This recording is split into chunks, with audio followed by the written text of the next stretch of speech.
Morning student. आज हम कक्षा 5 हिंदी साहित्य पाठ्य पुस्तक पंखुड़ी का दूसरा अध्याय लेकर आपके समक्ष प्रस्तुत हुए हैं, जिसमें हम पाठ का वाचन करेंगे। पाठ का नाम है सुख की खोज।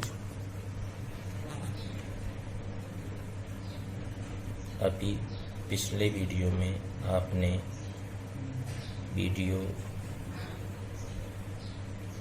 द्वारा पढ़ाई की श्रृंखला में प्रथम पाठ का वाचन, अभ्यास कार्य, व्याख्या समझी थी। उसी की श्रेणी में आज हम इस दूसरे वीडियो में पाठ्य पुस्तक के दूसरे अध्याय पाठ 2 सुख की खोज बोध कथा का वाचन और इसकी व्याख्या को समझेंगे। तो आइए सबसे पहले पाठ को वाचन करते हैं। बहुत समय पहले की बात है, कौशलपुर नामक नगर में एक राजा राज करता था। उसके महल में ऐशो आराम की सब सुविधाएं मौजूद थीं। उसे किसी चीज़ की कमी नहीं थी। दिन रात अनेक नौकर चाकर उसकी सेवा में हाजिर रहते थे। इसके बावजूद राजा हमेशा दुखी व उदास रहता था। यह आपके पहले पैराग्राफ का वाचन हुआ। आप सभी लोग पढ़ते समय मोबाइल में जो स्क्रीन में चैप्टर दिख रहा है, पाठ दिख रहा है, उसका स्क्रीनशॉट लेकर जो भी कठिन शब्द आए हैं पहले पैराग्राफ में, उनको अपनी कॉपी पे नोट करते जाएं। जैसे ऐशो आराम, सुविधाएं, हाजिर, ये अंडरलाइन हैं जिन शब्दों में, उनको अपनी कॉपी पे नोट कर लें और उनके अर्थ बताते जाएंगे, जो आप अपनी कॉपी पे लिखते जाएंगे और लिखने के उपरांत उन्हें कंठस्थ करें, याद करें। तो आपने पहले पैराग्राफ का वाचन सुना और आप लोगों से अपेक्षा है कि इस पाठ की जो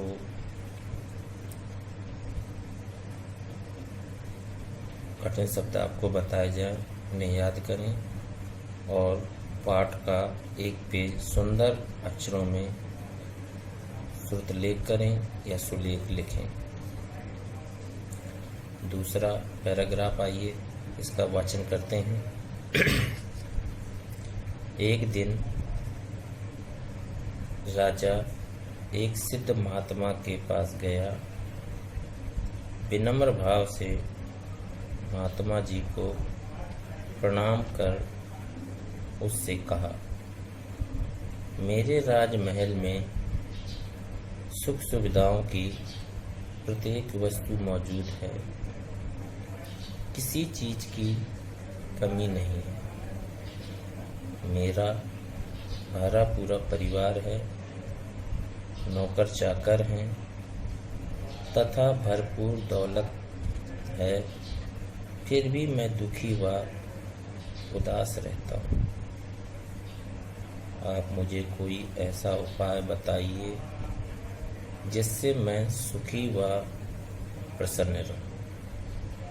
तो पहले पैराग्राफ की तरह दूसरे पैराग्राफ में भी कुछ कठिन शब्द आए हुए हैं, उनको भी अपनी कॉपी पर लिखते जाएं और उनके अर्थ बीच बीच में बताए जाएंगे, उसको लिखते जाएं। जैसे प्रणाम, भरा पूरा, सुख सुविधा, उपाय, धन दौलत, उदास, ये सभी जो शब्द आए हैं उनको आप अपनी कॉपी पे लिखते जाएं। अगले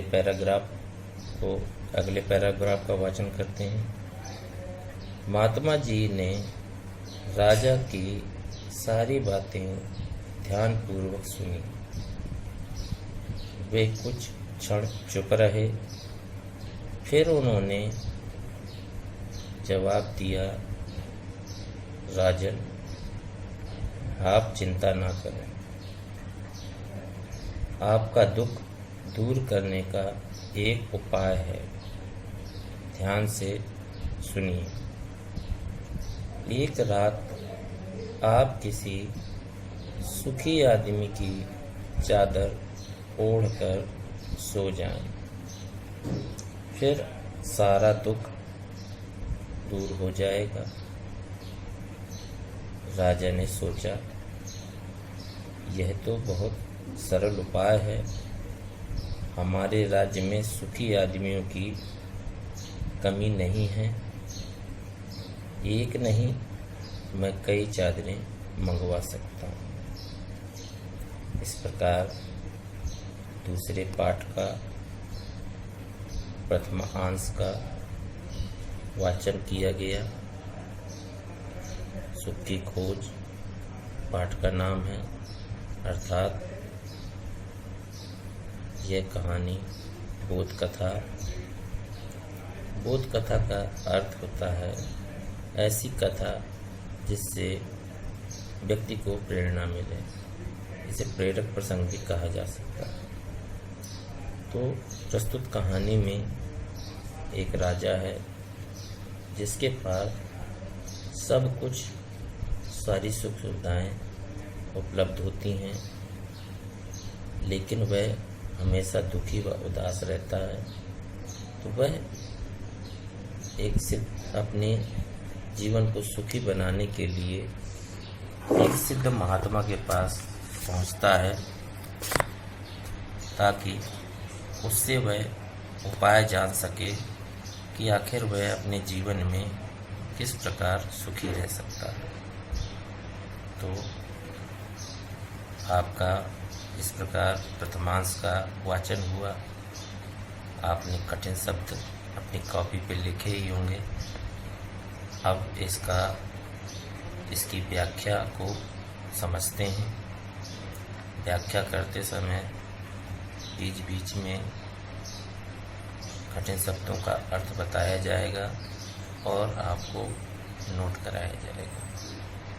तो आइए आप पहले पैराग्राफ की व्याख्या को समझें।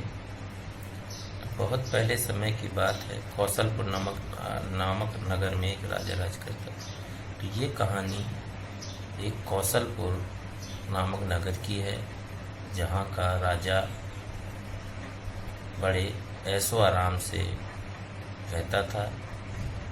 उसके महल में सारी सुख सुविधाएं मौजूद थी। अब किसी राज्य का राजा होगा तो राजा का तात्पर्य है कि सारे वैभव उसके पास होंगे। दिन रात उसकी सेवा में हजारों नौकर चाकर लगे रहते थे। किसी भी चीज़ की उसके महल में कोई कमी नहीं थी।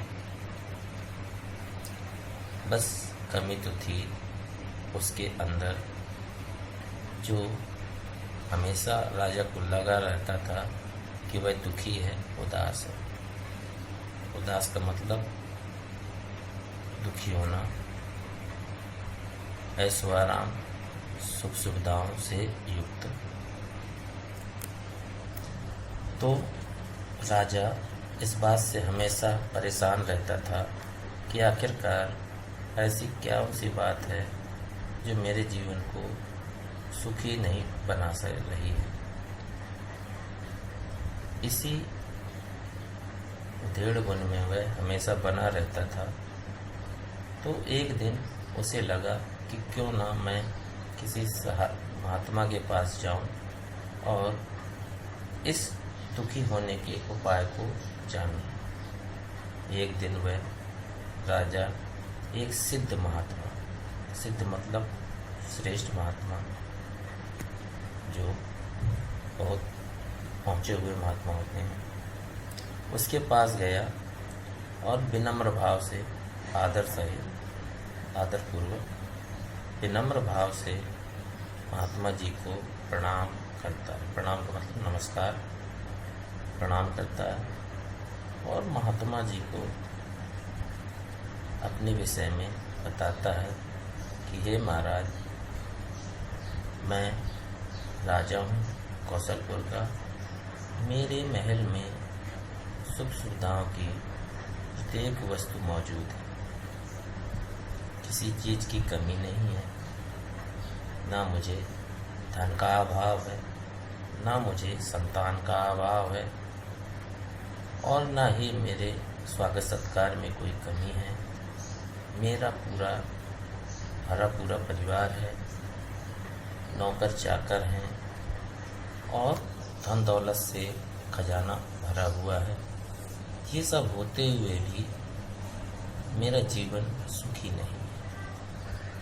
मैं कहीं न कहीं दुखी और उदास रहता हूँ। आप मुझे कोई ऐसा उपाय बताएं जिससे मेरा जीवन सुखी रहे और मैं प्रसन्न रहूं। राजा की बात को सुनकर महात्मा आश्चर्यचकित हो गए। आखिर ऐसी कौन सी बात है जो राजा को दुखी होने का एहसास दिलाती है? तो महात्मा ने राजा की बातें ध्यानपूर्वक सुनी। वे कुछ क्षण चुप रहे। यहाँ क्षण का मतलब होगा पल। वे कुछ पल चुप रहे और सोचते रहे आखिर कौन सा उपाय राजन को बताया जाए जिससे वह सुखी और प्रसन्न रह सके। फिर उन्होंने जवाब दिया, राजन, आप चिंता ना करें। आपको चिंता करने की कोई आवश्यकता नहीं है। आपके दुख को दूर करने का एक छोटा सा बहुत सरल उपाय है। बस ध्यान से सुने और उस पर अमल करें।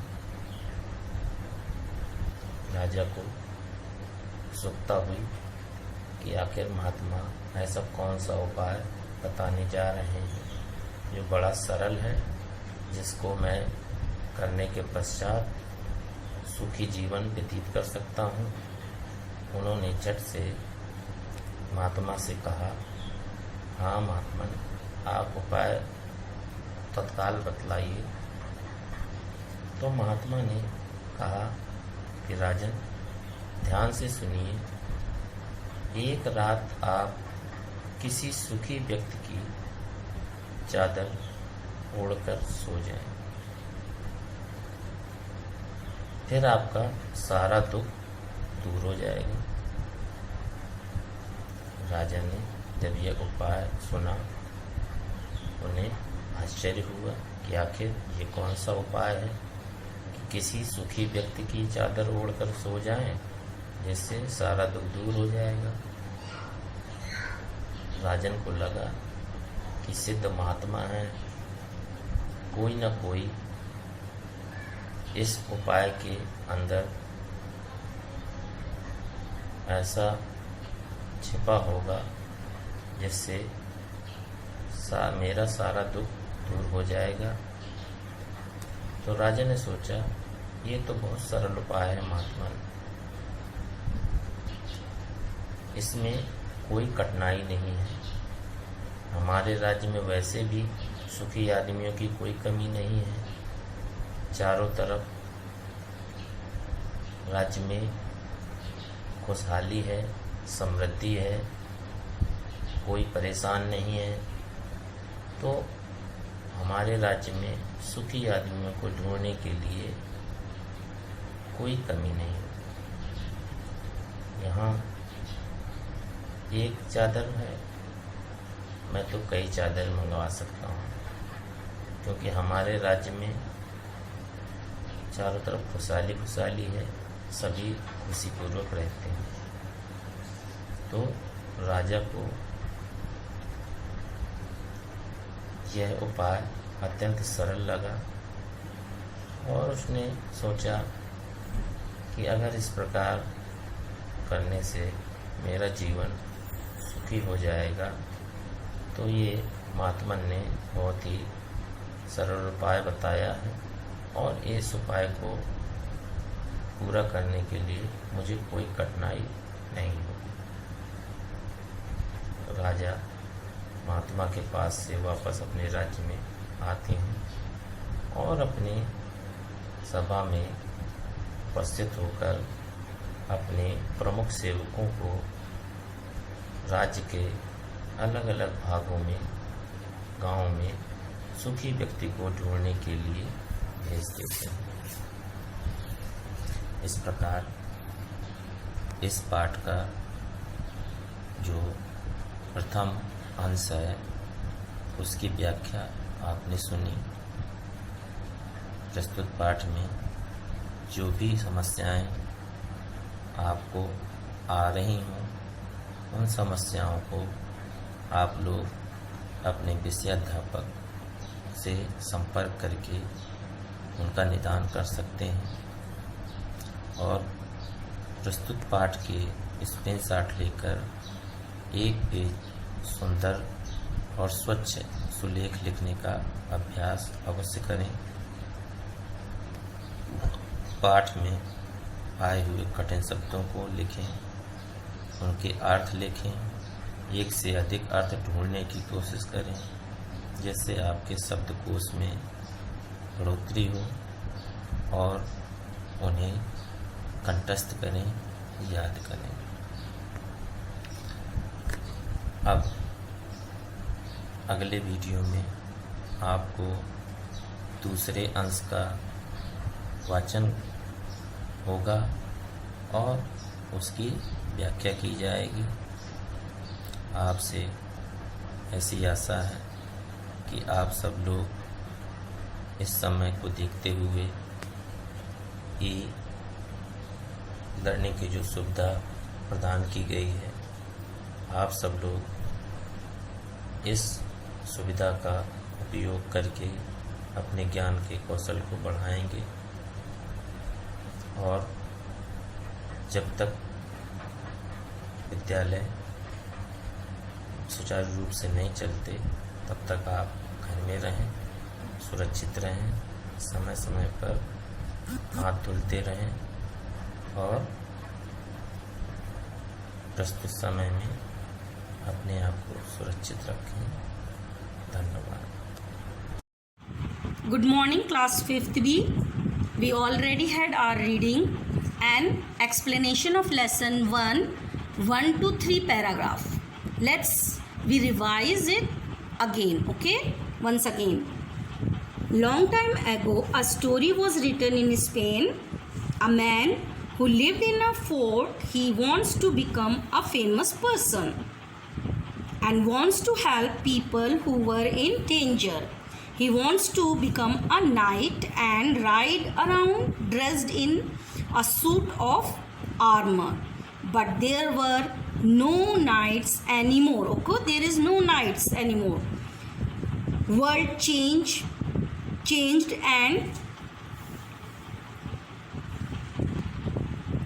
and no one had magical adventure in faraway lands, but he wants to dressed up in his grandfather's armor and to go for adventure. One day he dressed up and sat on his horse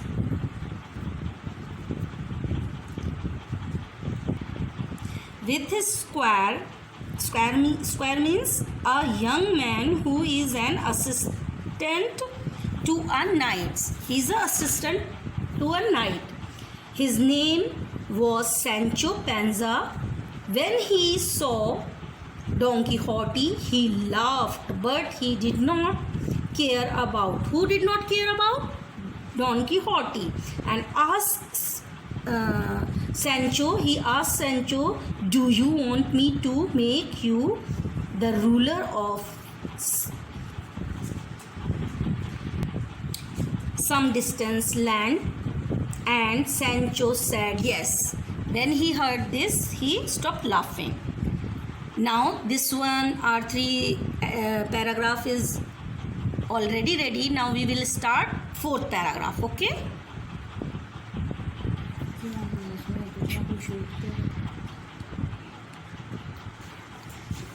Okay students, before we go to the explanation of one page, three paragraph, I will give you some question and you have to find the answer by yourself. Okay, don't take help from anyone. Or I will tell you one thing. Go to the Play Store and download ILP, Indanica Learning publication, and fill up the registration form, and animation and other exercise are available. Okay, now I'm reading a question for you. So you want me to write on the paper so you can see on your screen. Okay,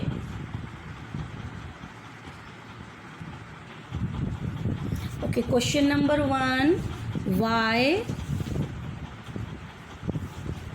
Don Quixote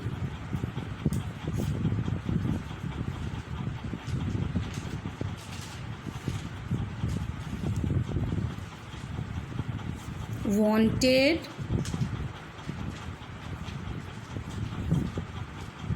to be a knight? Okay, find answer by yourself. Second,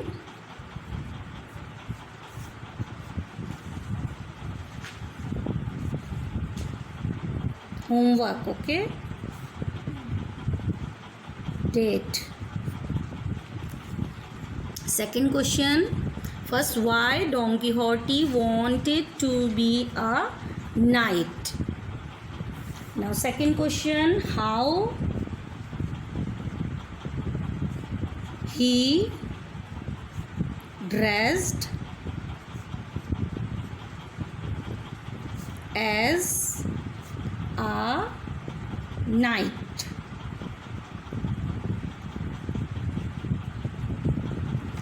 Okay, and question third. So 1, 2 and 3. Now, why Sancho burst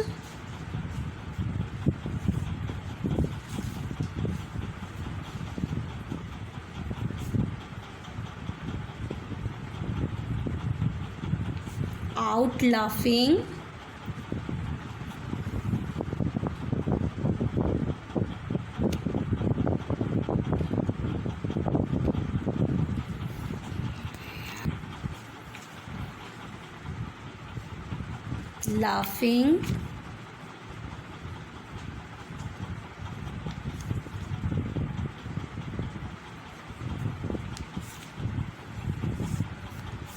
laughing when he saw Don Quixote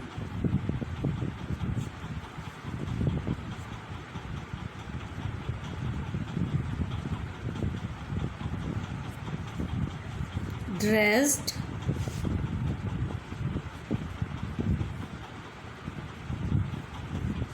up as a knight.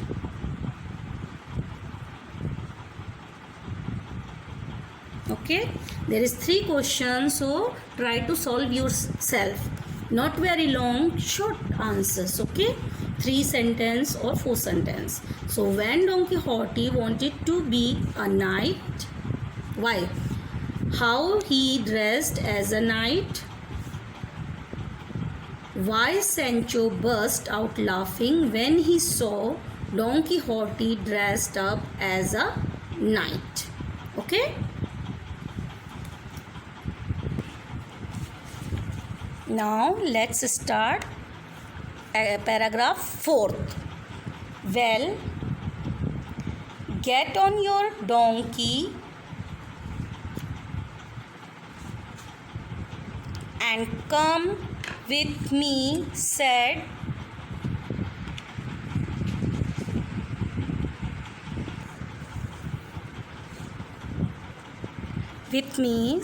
Don Quixote. We'll have some wonderful adventure together. So what happened? Don Quixote said to Sancho, come, get on your donkey. So that means come and sit on your donkey and come with me. We'll have wonderful adventure together. We will go far away and we travel and we will have wonderful adventure together. So now next. After many days of riding, Don Quixote and Sancho Panza came to a large field. After long time riding, means they are traveling on horse and donkey. Don Quixote and Sancho Panza arrived to a large field. It was not a small field, it was large field, enormous. Don Quixote look at the giants, cried the knight. Knight, who's knight? Don Quixote. So Don Quixote and Sancho Panza, right? Don Quixote shouted. Shouted means he was talking in loud voice, shouting, and said to Sancho, look at the giants. So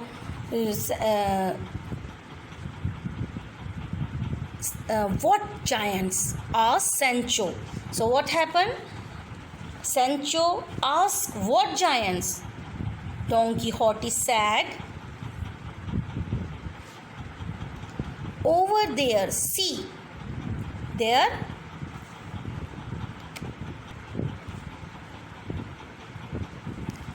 Over there, see those gigantic outstretched arms. So underline the word gigantic. Okay, and outstretched.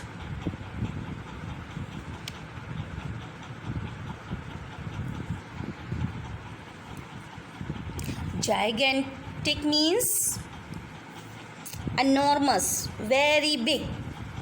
Outstretch means extend hands, open hands. Okay, extend hands. So over there, see those gigantic outstretched arms. So what he said? Don Quixote said, look there, those enormous outstretched means extend hands, those who are standing. Sancho said, okay.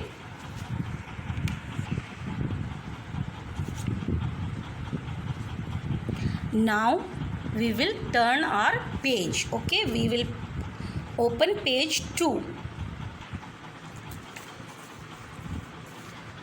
Where I don't see any giants, said Sancho.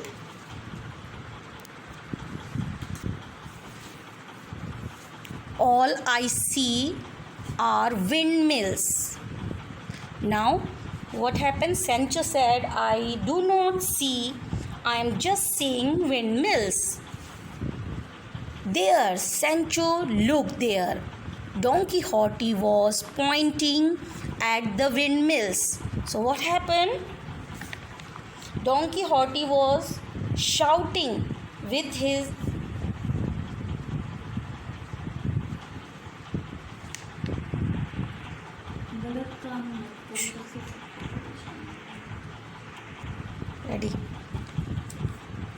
Don Quixote was shouting with his lance at the windmills. His eyes round with excitement. His head was so full of magic and adventure that he thought the windmills were giants. So what happened? Don Quixote was full of magic. What happened? Don Quixote was shouting with his lance at the windmills. He is very thrilled. Don Quixote was full of magic and adventure.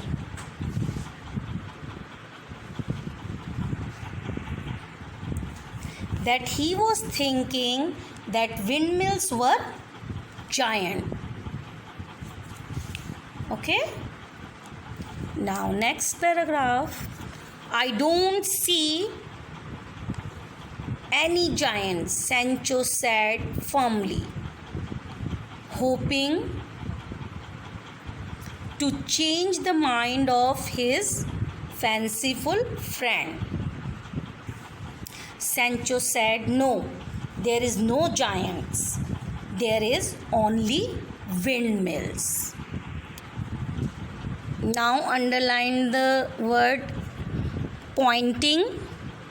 So meaning of pointing, showing with hands. Okay, and underline the meaning excitement. Meaning of excitement is thrill. And next you can underline firmly and hoping. Okay, firmly means with little possibility of movement. Hoping means expect. Okay, so now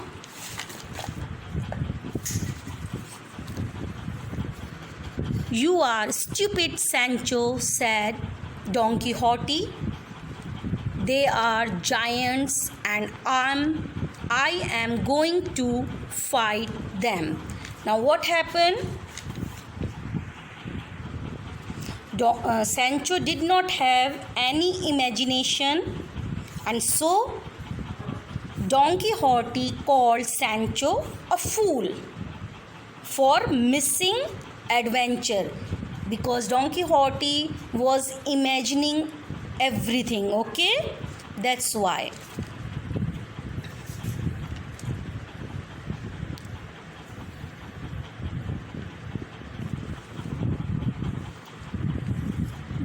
They are giants and I'm going to fight them. And Don Quixote said, these are giants and I will fight with them.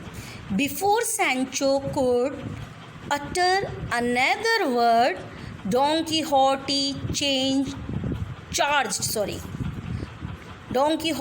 charged forward on his horse, lowering his lance. Just as he came to the first windmill, the wind began to blow, and the great arms of the mill creaked slowly around. So what happened? Till Sancho complete his sentence or his word, Don Quixote, filled with excitement, move onward on his horse. He moved his weapon. Weapon means lance. Okay, what is the meaning of lance? A weapon with a long pole and a pointed metal head. Okay, so when he is near the first windmill start moving, and arms of windmill make a harsh high pitch sound, loud sound. Okay, moving around, and his hands of windmill's hands moving around. Sancho shouted, and Sancho was looking at him, and he starts shouting to Don Quixote, "Watch out!" He was telling Don Quixote, "Look!" But it was too late till Sancho complete his sentence. Till Sancho will complete his sentence, it was too late. Even he did not complete his sentence. Don Quixote's lance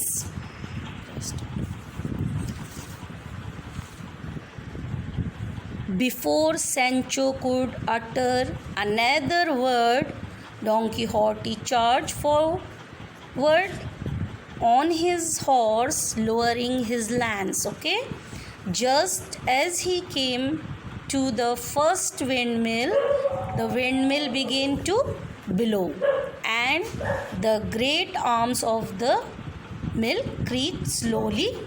That means the windmill's hands start moving. Okay, with the loud voice.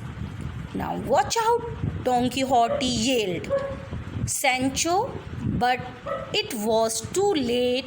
His lance stuck into one of his windmill's blade, and he was swept up off his horse and high into the air. He fell with a loud clang to the ground, and his helmet turned and other way on his head. "Don't tell you they were windmills," said Sancho. As he ran over to help his friend get on his feet. So what happened when Sancho was telling him what happened? Don Quixote swept away in the air. He fell to the ground with loud sound, and his helmet turned its position other way on his head. It's moved other way. Okay, Sancho said, "I told you these are windmills." When Sancho is running forward to help Don Quixote to get on his feet, that means till he is running to help the Don Quixote, Sancho was running till he fell on the ground. Okay, students. Okay, again I am telling you what you will do. Go to the Play Store and download ILP Indanica Learning Publication and fill up the registration form, and animation and other exercise are available. Okay, so you can use that. So now I think we will write word meaning. Okay,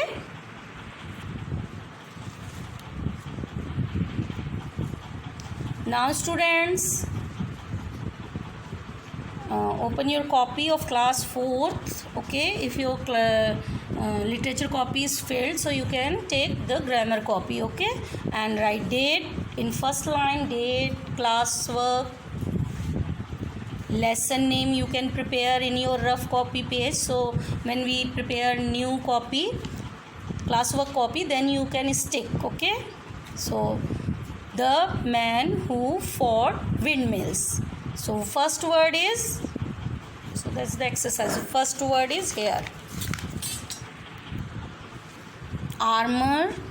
What meaning? You have to fold your copy in middle. Okay, armor, a metal covering to protect the body in battle. Armor, a metal covering to protect the body in battle. Second, bony, very thin. You have to use gel pen, black gel pen for word, blue gel pen for meaning, and write neat and clean and leave one finger space. Square, a young man who is an assistant to a knight. Knight means soldier या warrior. Square, a young man who is an assistant to a knight. Next, fanciful, based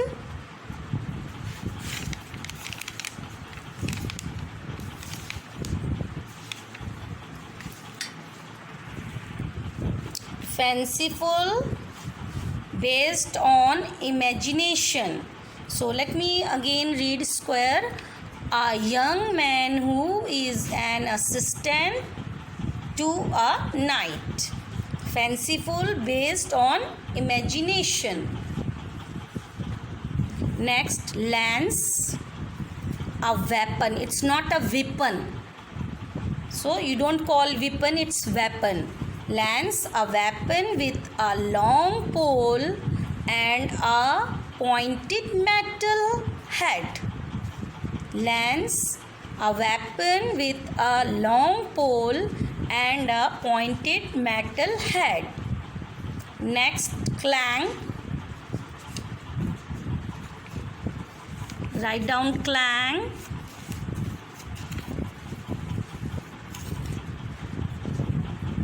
A clear, loud sound. Clang, a clear, loud sound. Potion, a drink that is thought to have magical powers. Okay, potion means a drink and spell means a word or group of words that is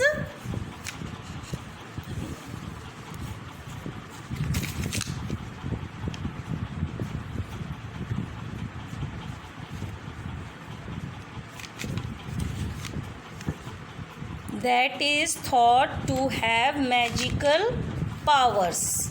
So first write potion, a drink that is thought to have magical powers. Spell, a word or group of words that is thought to have magical powers. Spell means drink with magical powers.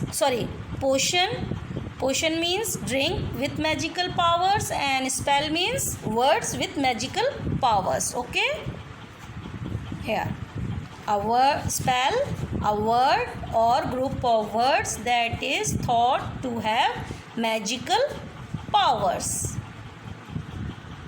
Start नहीं हुआ, यही नहीं हुआ ना, बस ठीक है. Okay, now open new page and we will complete part A, question number 1 and 2. Part A, answer these questions. Okay, question number 1, write neat and clean, use your black gel pen for the question.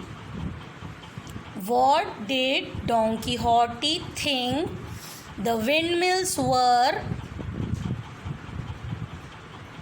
Why did he think so?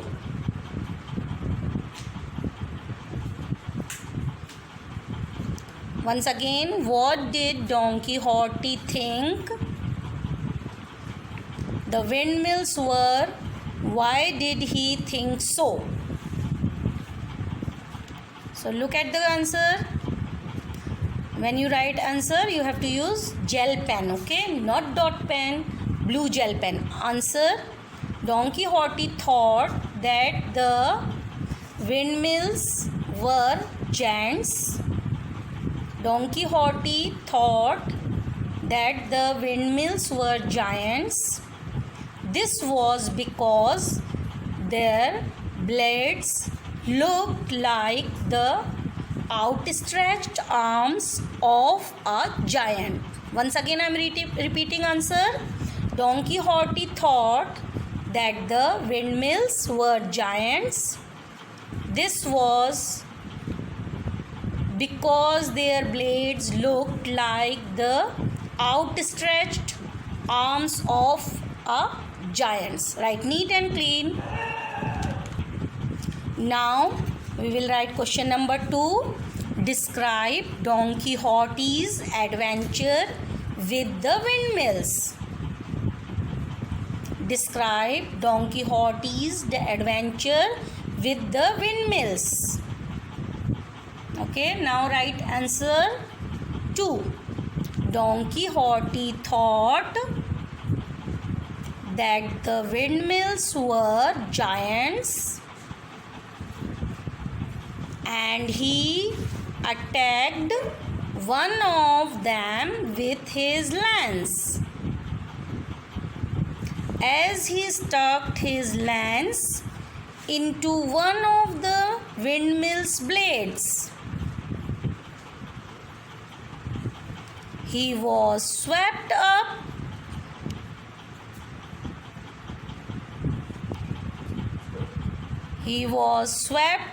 off his horse and high into the air. He fell to the ground with a loud clang. Once again, I am repeating. Answer: Don Quixote thought that the windmills were giants and he attacked one of them with his lance. As he stuck his lance into one of the windmill's blade, he was swept up off his horse and high into the air. He fell into the ground with a loud clang.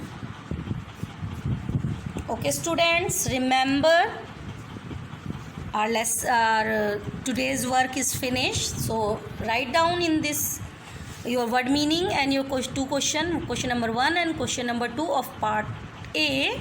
Write down in your copy, neat and clean.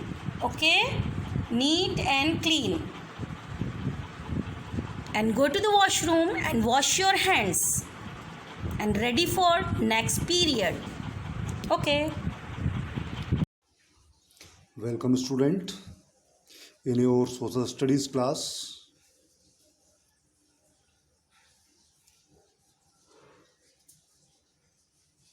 जैसा कि आप देख रहे हैं, कल भी आपको इसके बारे में कुछ बताया गया था। तो सबसे पहले जो आप ये स्क्रीन पर देख रहे हैं, ये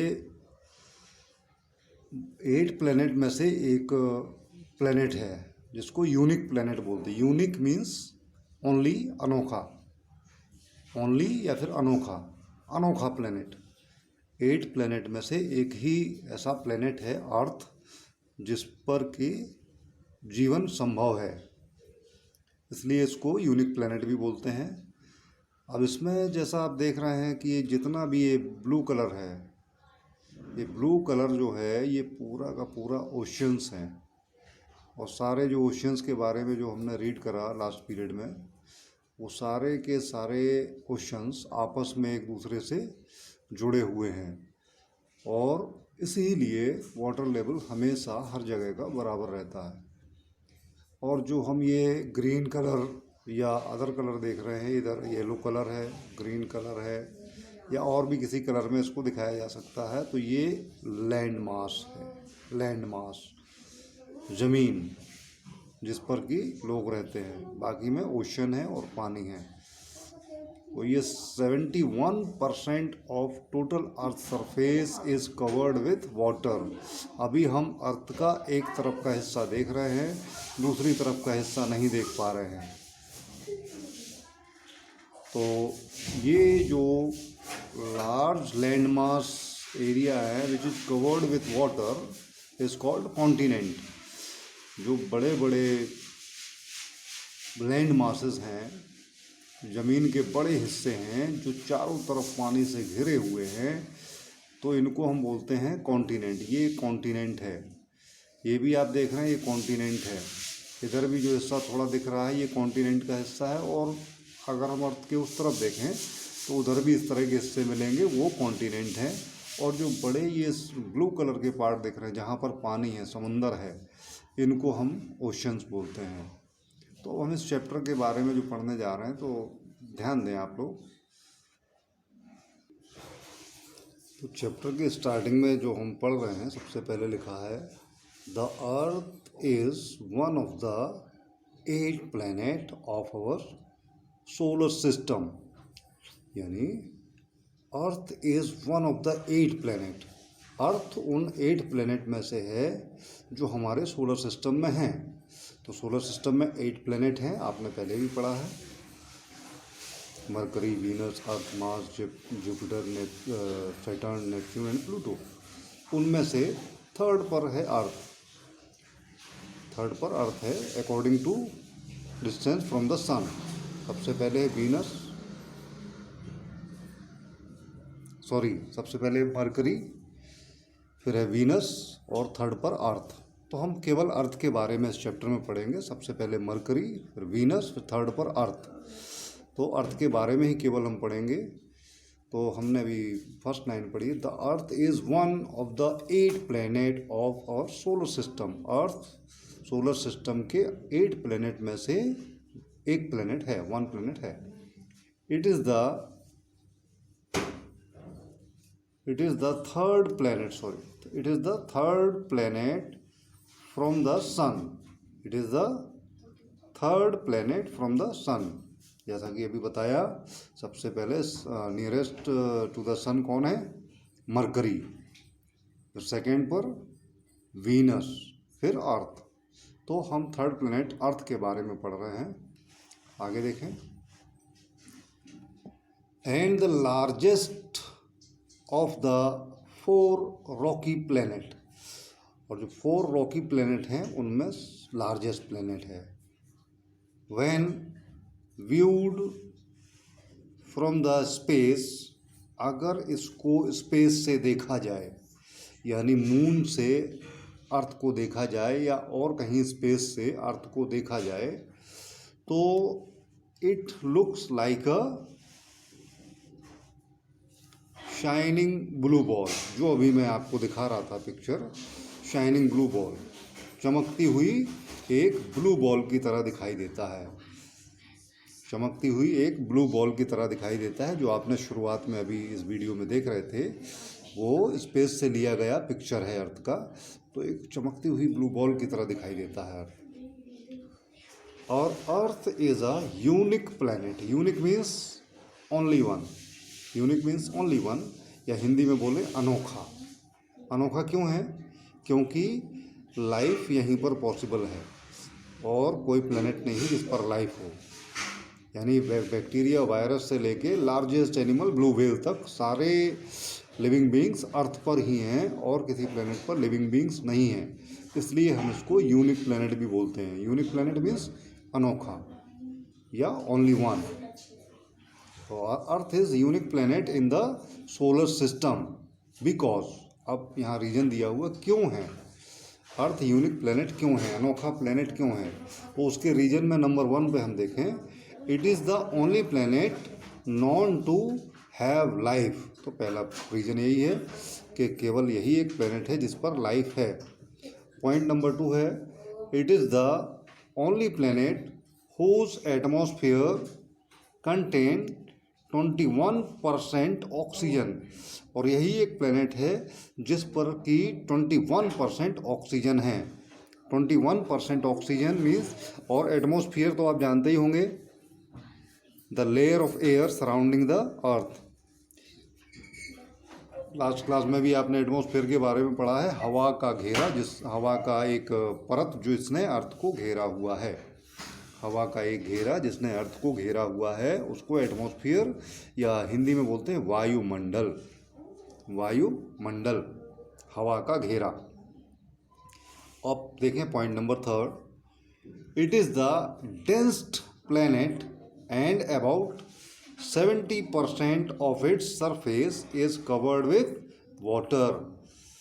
तो ये एक डेंस्ड माने घना, ठोस प्लैनेट है, and about 70% of its surface is covered, और इसका लगभग 70% या 71% भी बोलते हैं। तो वो इसके सरफेस का हिस्सा, जो ऊपरी सतह है इसकी, उसका लगभग 70% पार्ट जो है वो पानी से कवर्ड है। कवर्ड मीन्स ढका हुआ, पानी से ढका हुआ। अभी जो आप अर्थ का पिक्चर देख रहे थे, blue ball, shining blue ball का फोटो जो स्टार्टिंग में आपको दिखाया, तो उसमें आपने देखा कॉन्टिनेंट या लैंड मास कम दिखाई दे रहा है, उस पर ब्लू कलर ज़्यादा दिखाई दे रहा है। तो जो ब्लू कलर है वो वाटर है पूरा। तो 71% of its surface is covered with water. Major land masses and water bodies of the earth. Major land masses and water bodies of the earth. जैसा कि हम अभी ये साइड में जो पिक्चर बना हुआ है अर्थ का, इसको देखें पहले। Major land masses, major land masses means जो बड़ा बड़ा लैंड का पोर्शन है, जो आप देख रहे हैं ये कलरफुल,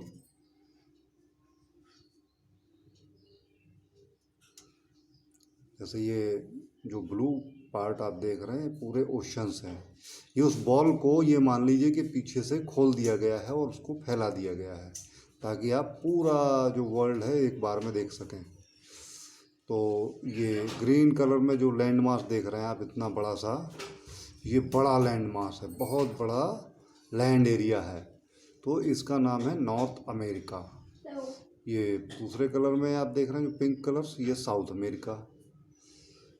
ये बड़ा लैंड मास अफ्रीका। एक ये लैंड मास जो एक ही दिख रहा है, लेकिन यहाँ से डिवाइड किया गया है इसको अलग अलग कलर में, ये Europe and Asia. Europe and Asia ये लगा हुआ है एक दूसरे से, ये भी लैंड मास है। ये सारे जो लार्ज लैंड मासेस हैं, इन सबको हम बोलते हैं continent. Continent, what is a continent?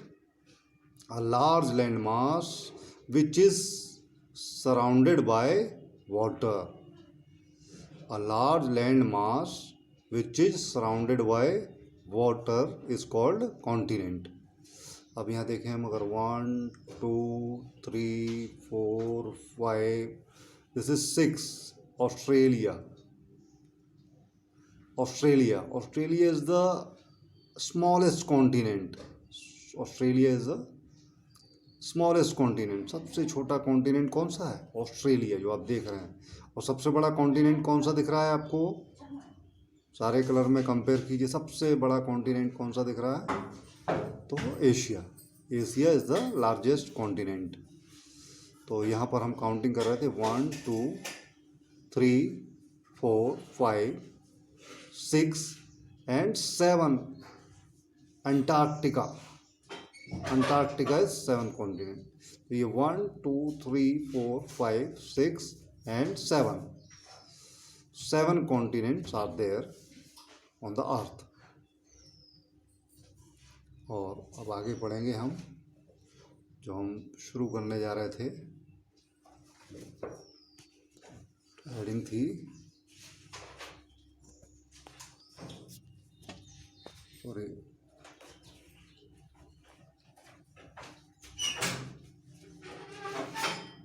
Major land masses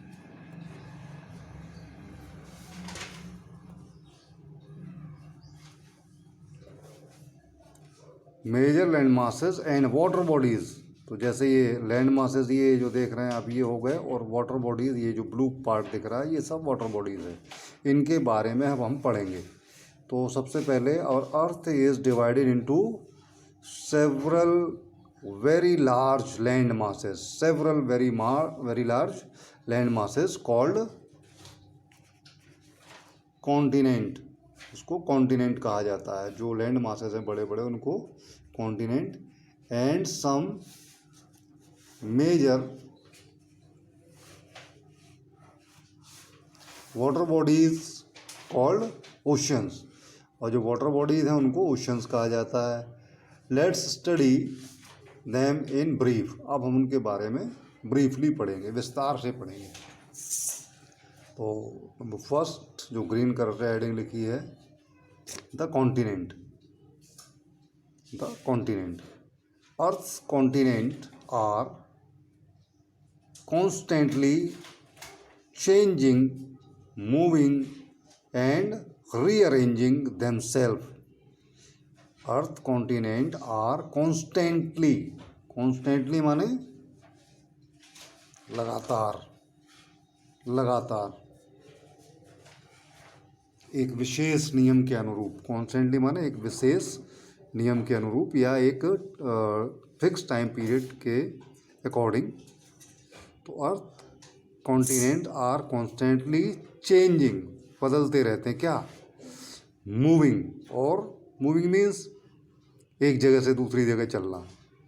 and rearranging, और अपने आप को रीअरेंज करते रहते हैं। देमसेल्फ, अपने आप को रीअरेंज करते रहते हैं। कॉन्टिनेंट यानी कॉन्टिनेंट जो हम देख रहे हैं वो फिक्स नहीं है, वो मूवमेंट करते रहते हैं और अपनी जगह को चेंज करते रहते हैं ओवर मिलियंस ऑफ ईयर। और ये जो चेंज करने में टाइम लगता है, इसमें मिलियंस ईयर लगते हैं। Every few hundred millions year the continent combine to create bigger continent. कुछ मिलियंस ईयर के बाद क्या होता है, कुछ कॉन्टिनेंट कंबाइन होते हैं और एक बड़ा बिग कॉन्टिनेंट, उससे बड़ा बिग कॉन्टिनेंट बनाते हैं, मिल करके एक बड़ा कॉन्टिनेंट बनाते हैं। Today there are 7 continent. आज के समय में जो हम देखते हैं तो वो 7 कॉन्टिनेंट हैं, जैसा कि अभी हमने देखा था। ऑन द प्लेनेट अर्थ, हमारे अर्थ प्लेनेट पर कितने कॉन्टिनेंट हैं?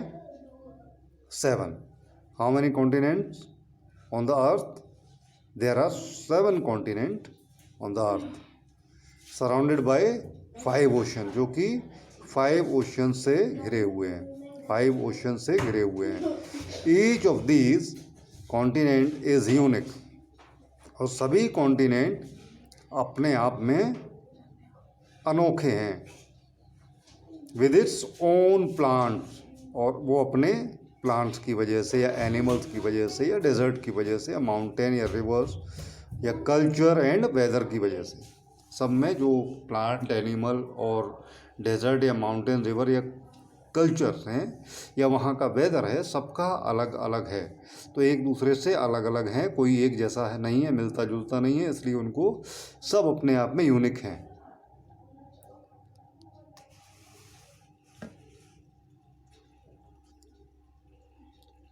The 7 continent in alphabetical order. अब वो 7 कॉन्टिनेंट को हम अल्फ़ाबेटिकल ऑर्डर में याद करेंगे तो ज़्यादा ठीक रहेगा। अगर हम उसको एरिया वाइज लर्न करें वो भी कर सकते हैं, लेकिन अभी इसमें फ़िलहाल अल्फ़ाबेटिकल ऑर्डर में दिया हुआ है। तो सबसे पहले इनको आपको लर्न करना है। कल भी आपको लास्ट पीरियड में भी आपको बताया गया था कि कॉन्टिनेंट एंड ओशंस नेम आपको लर्न करने हैं। तो आप देख रहे हैं अल्फ़ाबेटिकली कॉन्टिनेंट नेम: अफ्रीका,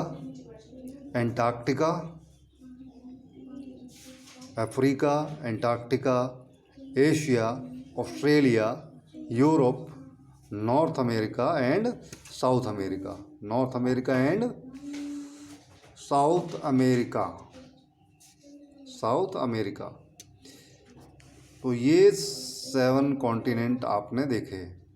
एक बार फिर से इनके नाम, आप इसको वीडियो को पॉज करके अपनी कॉपी में नाम नोट कर सकते हैं ताकि आप इसको लर्न कर सकें अल्फ़ाबेटिकल ऑर्डर में। Number 1 Africa, number 2 Antarctica, number 3 Asia, 4 Australia, 5 Europe, 6 North America and 7 South America, North America and 7 South America. 7 पर क्या है? South America. Some interesting fact about each of the continent are. अब कुछ सारे continent के बारे में कुछ ना कुछ फैक्ट हैं जिनके बारे में अब हम पढ़ेंगे। सबसे पहले अफ्रीका, सबसे पहले अफ्रीका। अफ्रीका जो आपने इसमें मैप में देखा था, एक बार फिर देख लें। ये जो वाइट सा कलर दिख रहा है, ये जो कॉन्टिनेंट है ये अफ्रीका, अफ्रीका ये है, क्योंकि एशिया से अलग हो रहा है इस सी की वजह से। ये सी जो बीच में है ना, इसका नाम है रेड सी। रेड सी, रेड सी एशिया और अफ्रीका को अलग अलग कर रहा है। अगर ये रेड सी नहीं होता तो ये इसमें आपस में एक दूसरे के साथ जुड़े हुए होते। ये रेड सी इन दोनों कॉन्टिनेंट को डिवाइड कर रहा है। तो हम सबसे पहले पढ़ेंगे, क्योंकि अल्फ़ाबेटिकल ऑर्डर में पढ़ रहे हैं, तो सबसे पहले आता है अफ्रीका। तो अफ्रीका के बारे में हम पढ़ने जा रहे हैं इस चैप्टर में। पहली heading,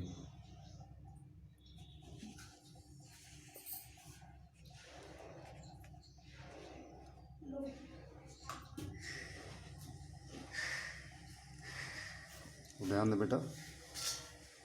it is second in both population and size. ये सारे जितने कॉन्टिनेंट हैं सब में ये सेकंड प्लेस पर है। अब सेकंड प्लेस पर किस में है? पॉपुलेशन में एंड साइज में। तो largest continent Asia and second largest Africa. In size बोला ना, साइज मीन्स साइज में सेकंड पर है। ये मीन्स सबसे बड़ा कॉन्टिनेंट तो है एशिया और सेकंड पर कौन है? अफ्रीका। तो साइज में सेकंड पर हो गया और पॉपुलेशन में भी सेकंड पर है ये, क्योंकि पॉपुलेशन में भी लार्जेस्ट कॉन्टिनेंट एशिया है। तो सेकंड पर साइज में एंड पॉपुलेशन दोनों में अगर देखा जाए तो सेकंड पर है Africa. And 15% of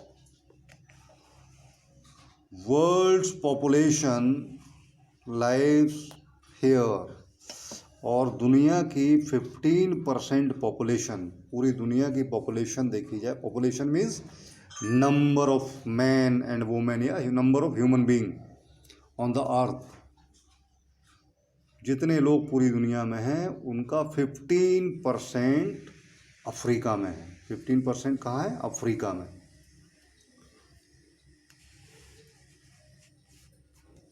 It makes up 20% of total land area of the earth। और टोटल लैंड एरिया जो है 20%, अर्थ का टोटल लैंड एरिया अगर देखा जाए तो उसका 20% केवल अफ्रीका है। 20% अफ्रीका है। The equator passes through the center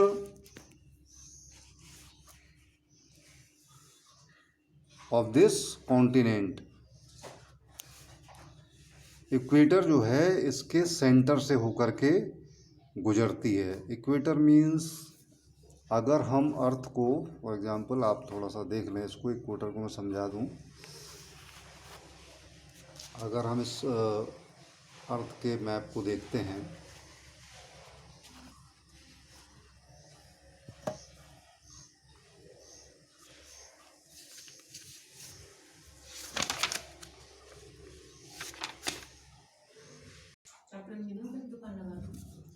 जैसा आप देख रहे हैं ये अर्थ है, और इस पर अगर हम नॉर्थ पोल और साउथ पोल को ऊपर नीचे रख करके बीच से दो इक्वल पार्ट में डिवाइड करें, अगर हम बीच से एक सर्किल यहाँ पर बना दें, इधर से चारों तरफ बीच से लेकर के ऐसे राउंड करते हुए पूरे अर्थ पर, उससे उस साइड से होकर पूरा सर्किल अगर रिंग इसमें डाल दें बिल्कुल बीच में से, तो जो बीच वाला हिस्सा जो है वो अर्थ को 2 इक्वल पार्ट में डिवाइड कर देगा। एक ऊपर वाला हिस्सा हो जाएगा और एक नीचे वाला हिस्सा।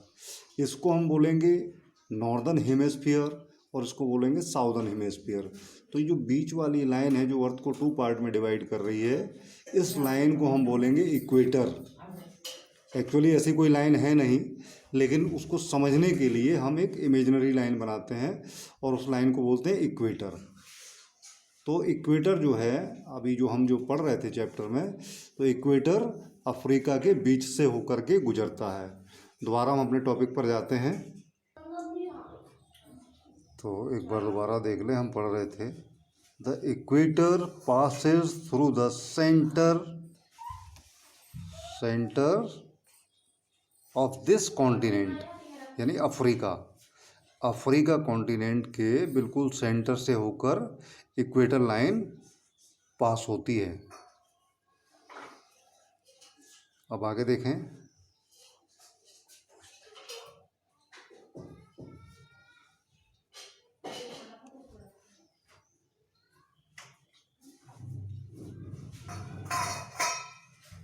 which give it a warm and tropical climate। अब जो बीच की लाइन, अब इसके मीनिंग में तो ये है कि जो लाइन, अगर इक्वेटर लाइन इसके बीच से गुजरती है तो इसकी वजह से यहाँ का टेम्परेचर जो है वार्म रहता है, गर्म बना रहता है। तो जाहिर सी बात है जो सेंटर लाइन के पास जो भी लैंड मास होगा वहाँ पर गर्मी ज़्यादा होती रहेगी और ट्रॉपिकल क्लाइमेट रहेगा। आगे देखें। Africa has the credit of being the birth place of Mankind. Africa को मनुष्य का बर्थ प्लेस कहा जाता है, यानी अगर ह्यूमन लाइफ स्टार्ट हुई है जब अगर, तो वो अफ्रीका से ही हुई होगी ऐसा माना जाता है। या होमोसेपियंस एक ये साइंटिफिक नेम है ह्यूमन बीइंग का, homo sapiens. It is home to many species of animal, और ये कई तरह की एनिमल्स मीन्स जीव, कई तरह के एनिमल्स की स्पीसीज का होम है या घर है अफ्रीका में। कहने का मतलब है कि अफ्रीका में कई तरह के एनिमल्स भी मिलते हैं या पाए जाते हैं। स्पीसीज मीन्स ग्रुप या जातियाँ, प्रजातियाँ। Both the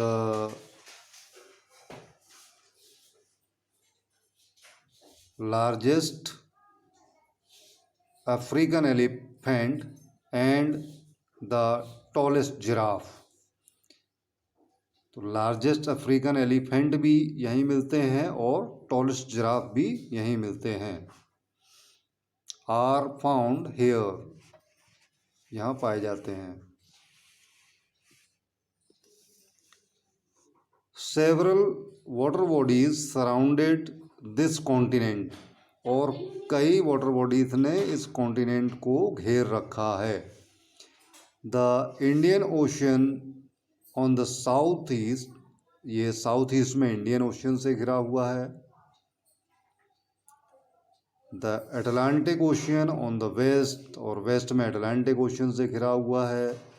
the Mediterranean Sea on the north, on its north, इसके नॉर्थ में मेडिटेरियन सी है। And the Red Sea on the north east, और नॉर्थ ईस्ट में रेड सी है। रेड सी वही जिसको अभी हमने बताया था कि एशिया से अफ्रीका को जो अलग करने वाला सी है, उसका नाम रेड सी है। द नाइल रिवर, जो इसमें नाइल रिवर है the largest in the world, वो दुनिया में सबसे लंबी नदी है। जो नाइल रिवर है, जिसको नील नदी बोला जाता है, वो दुनिया में सबसे लंबी नदी है, largest in the world. And the Sahara Desert, और जो सहारा डेजर्ट है, the hottest on the planet, पूरे अर्थ पर सबसे गर्म डेजर्ट। डेजर्ट मीन्स रेगिस्तान। पूरे अर्थ प्लेनेट पे सबसे गर्म रेगिस्तान जो है उसका नाम है Sahara Desert. Belong to this continent, वो भी इस कॉन्टिनेंट से संबंधित है। संबंधित मीन्स इसी कॉन्टिनेंट से रिलेटिव है। जैसा कि आप इस डायग्राम में देख रहे हैं, ये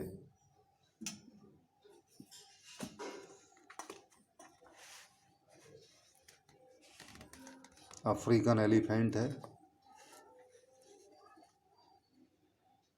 अफ्रीकन एलिफेंट है।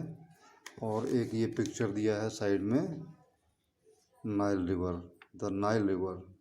ये जो नाइल रिवर है, ये दुनिया की सबसे लंबी नदी है, largest river in the world. तो ये एक टॉपिक आपने कॉन्टिनेंट से अभी समझ लिया है, अफ्रीका। इसको आप दोबारा से रिवाइज करें, पढ़ें पॉज करके और समझें। और इसके बाद नेक्स्ट टॉपिक रहेगा अंटार्कटिका। अंटार्कटिका के बारे में अगले पीरियड में आपको समझाऊंगा। Thank you.